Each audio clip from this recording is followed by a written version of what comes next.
Selamat pagi anak-anak. Apa kabar semuanya? Semoga semua dalam keadaan sehat dan tetap semangat untuk belajar ya. Sebelum mulai belajar, Bu Guru mengharapkan anak-anak tetap melaksanakan protokol kesehatan 3M, yakni mencuci tangan di air mengalir menggunakan sabun, memakai masker, dan menjaga jarak aman. Baik, jika anak-anak sudah mencuci tangan, sebelum mulai belajar, mari kita berdoa terlebih dahulu, agar kita senantiasa diberikan kesehatan, kelancaran dalam belajar, serta ilmu yang didapat bisa bermanfaat bagi semua orang. Nah, pada pagi hari ini, kita akan melanjutkan tema 6, subtema 2, pembelajaran 1. Sudah siap untuk belajar? Baik, siapkan hati, pikiran, konsentrasi. Jangan lupa siapkan alat tulis untuk mencatat bila ada hal-hal yang dianggap penting agar nanti bisa dipelajari lebih lanjut.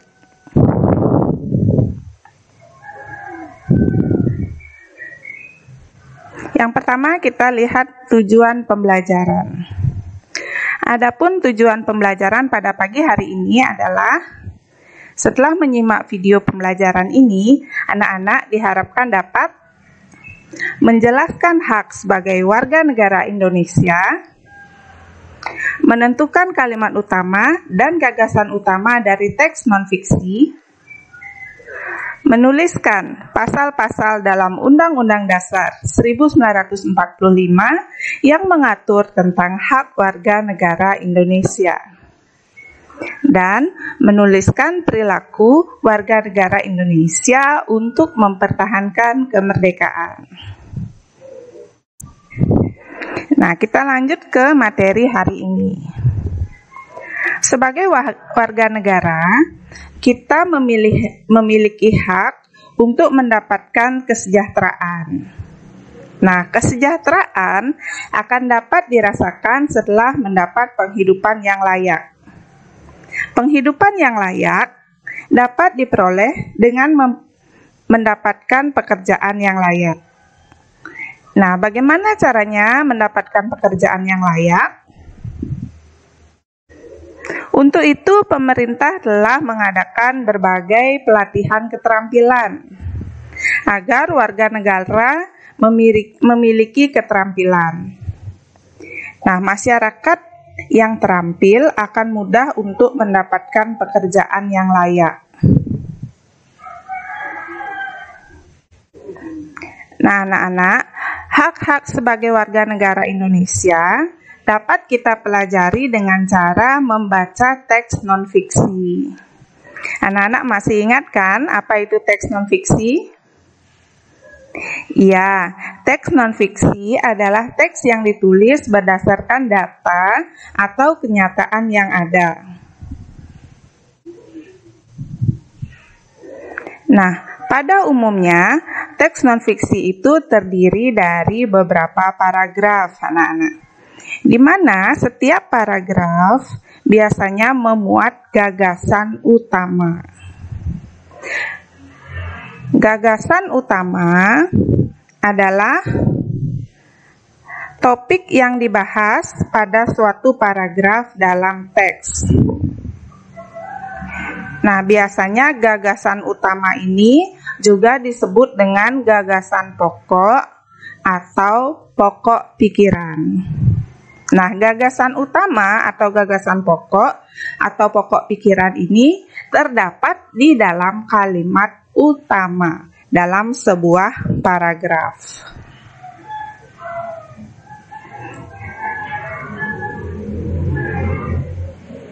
Nah, bagaimana cara menentukan gagasan utama dalam sebuah paragraf? Nah, anak-anak perlu menyimak langkah-langkah berikut ini untuk dapat menentukan gagasan utama.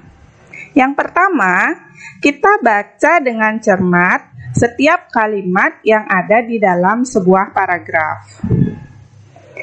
Kemudian langkah berikutnya adalah kita tentukan kalimat utama dari paragraf tersebut.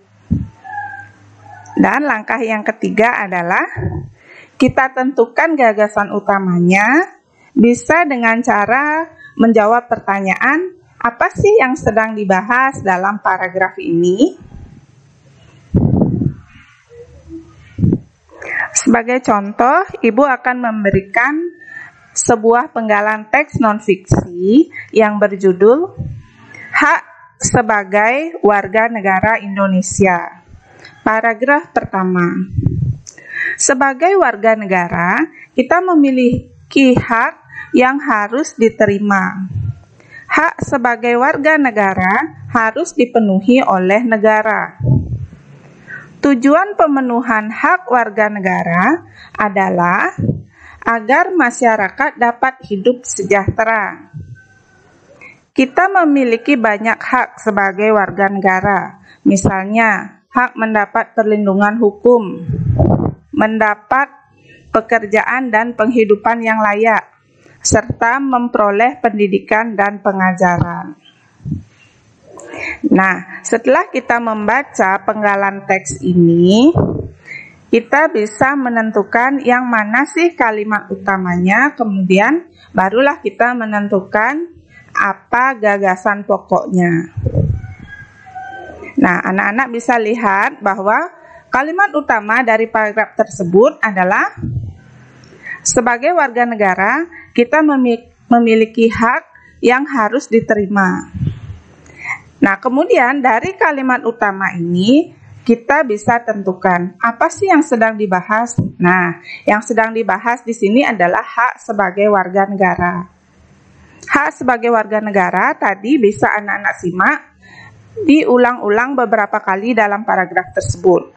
Nah, itu bisa dijadikan salah satu indikator bahwa hak sebagai warga negara adalah gagasan utama dari paragraf tersebut.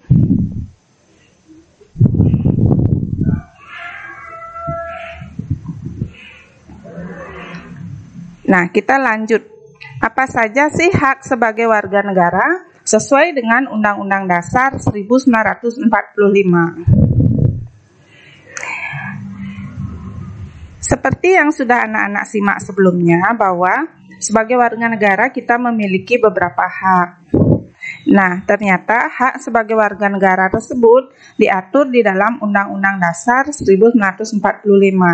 Di antaranya ada Pasal 27 ayat 1, Pasal 27 ayat 2, Pasal 27 ayat 3, Pasal 28C ayat 1, Pasal 28E ayat 3, Pasal 28E ayat 1, Pasal 28H ayat 1. Nah, mari kita lihat satu persatu.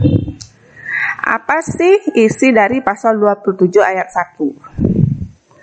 Nah, Pasal 27 ayat 1 menjamin hak warga negara untuk mendapat perlindungan hukum.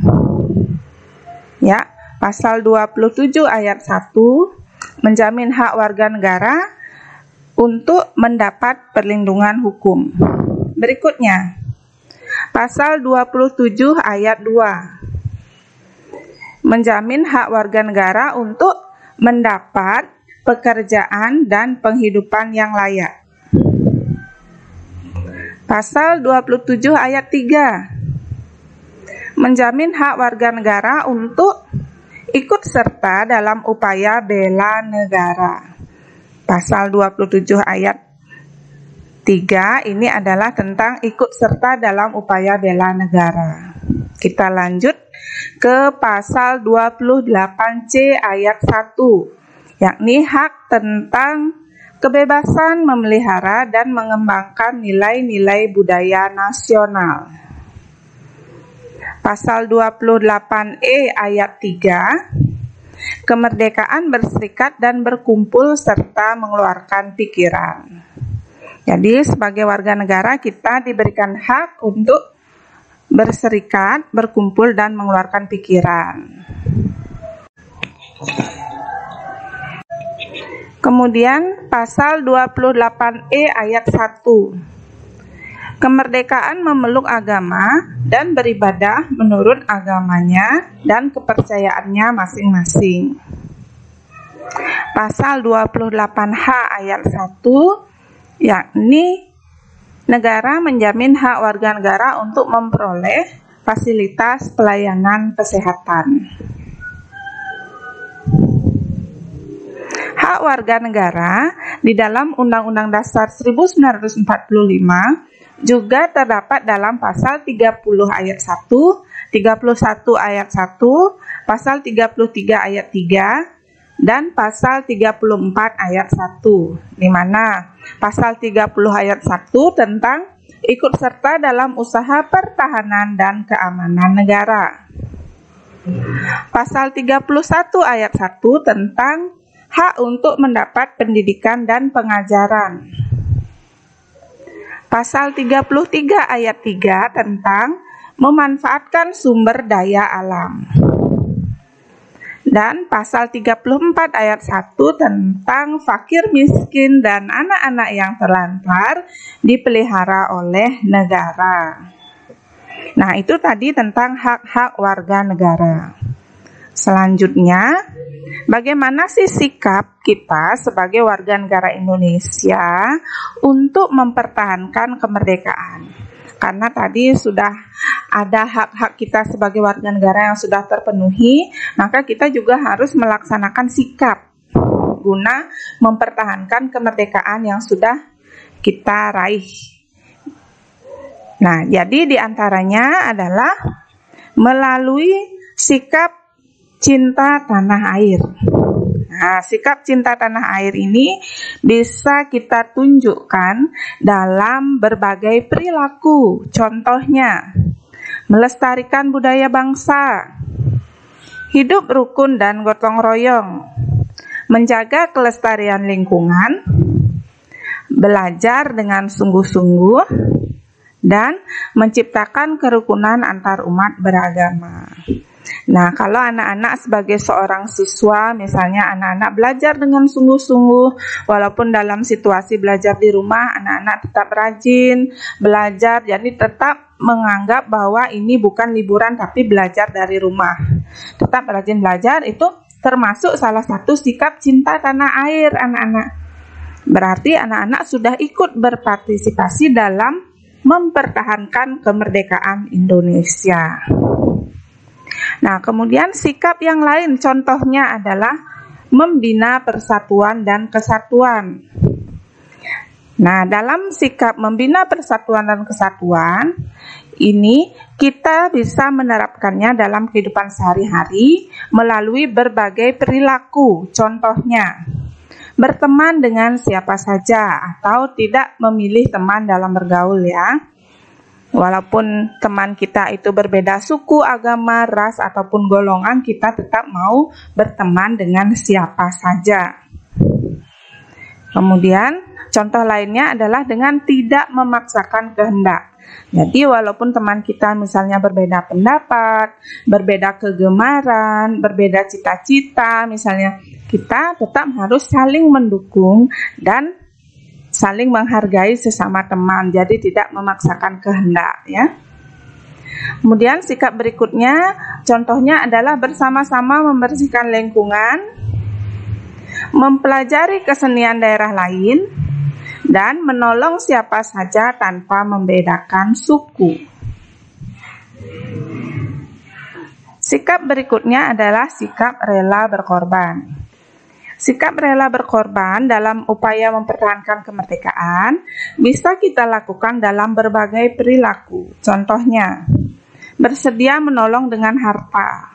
Harta maksudnya uang, atau misalnya kalau anak-anak punya makanan lebih di rumah, atau pakaian, atau sembako, misalnya jika ada teman kita atau tetangga yang membutuhkan, kita bersedia menolong. Itu termasuk sikap rela berkorban. Kemudian menolong itu bukan hanya dengan harta benda, tapi bisa juga dengan tenaga.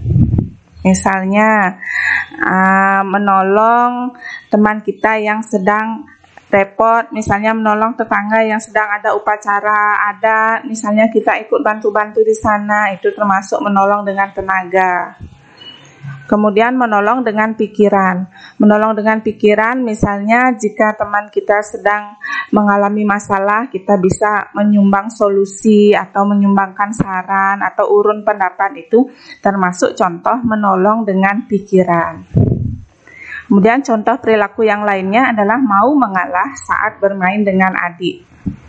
Jadi bukan berantem atau bukan saling memperebutkan mainan, tapi kita harus mau berbagi sesama saudara. Dan sebagai kakak, anak-anak harus bisa mengalah dengan adik. Dan contoh sikap yang lainnya adalah membantu tetangga yang terkena musibah. Nah, ini adalah contoh-contoh, beberapa contoh yang Bu Guru berikan sikap rela berkorban. Nanti anak-anak bisa mencari contoh perilaku rela berkorban yang lainnya ya. Nah, karena tadi anak-anak sudah ada beberapa hak sebagai warga negara yang sudah anak-anak ketahui, sekarang mari kita bersama-sama belajar menceritakan hak sebagai warga negara yang sudah terpenuhi. Nah, misalnya ini ada salah seorang teman kita, Made. Made akan menceritakan tentang haknya sebagai warga negara yang sudah terpenuhi. Jadi isi cerita Made seperti ini. Aku mempunyai hak sebagai warga negara. Ada hakku sebagai warga negara yang sudah terpenuhi. Hak untuk mendapat pendidikan dan pengajaran sudah aku dapatkan. Aku bisa bersekolah dan mendapatkan ilmu pengetahuan. Hakku untuk memelihara budaya juga sudah terpenuhi. Aku berlatih menabuh gamelan setiap pulang sekolah. Aku juga mendapatkan pelayanan kesehatan yang memadai. Jika aku sakit, aku bisa berobat di puskesmas di dekat tempat tinggalku. Nah, itu tadi contoh dari cerita teman kita tentang hak warga negara yang sudah terpenuhi. Kita lanjutkan ke bagian latihan. Nah, hari ini Bu Guru akan memberikan anak-anak tugas sebagai latihan, yakni buatlah sebuah cerita tentang hak sebagai warga negara yang sudah terpenuhi. Nah, cerita dibuat dalam bentuk tulisan, minimal 2 paragraf ya anak-anak ya. Nah, nanti cerita tersebut ditulis di buku tugas 2 dengan menyertakan identitas lengkap, hari, dan tanggal tugas.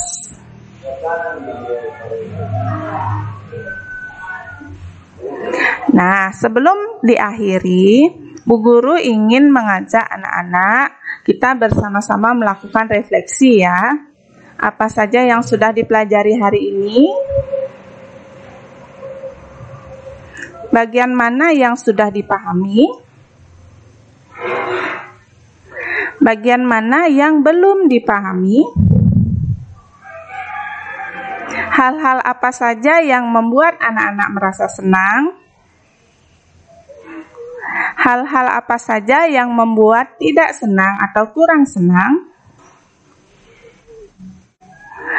Nilai-nilai apa yang diperoleh yang bisa anak-anak terapkan untuk memecahkan masalah dalam kehidupan sehari-hari? Bagaimana anak-anak akan menerapkan nilai-nilai tersebut untuk memecahkan masalah sehari-hari?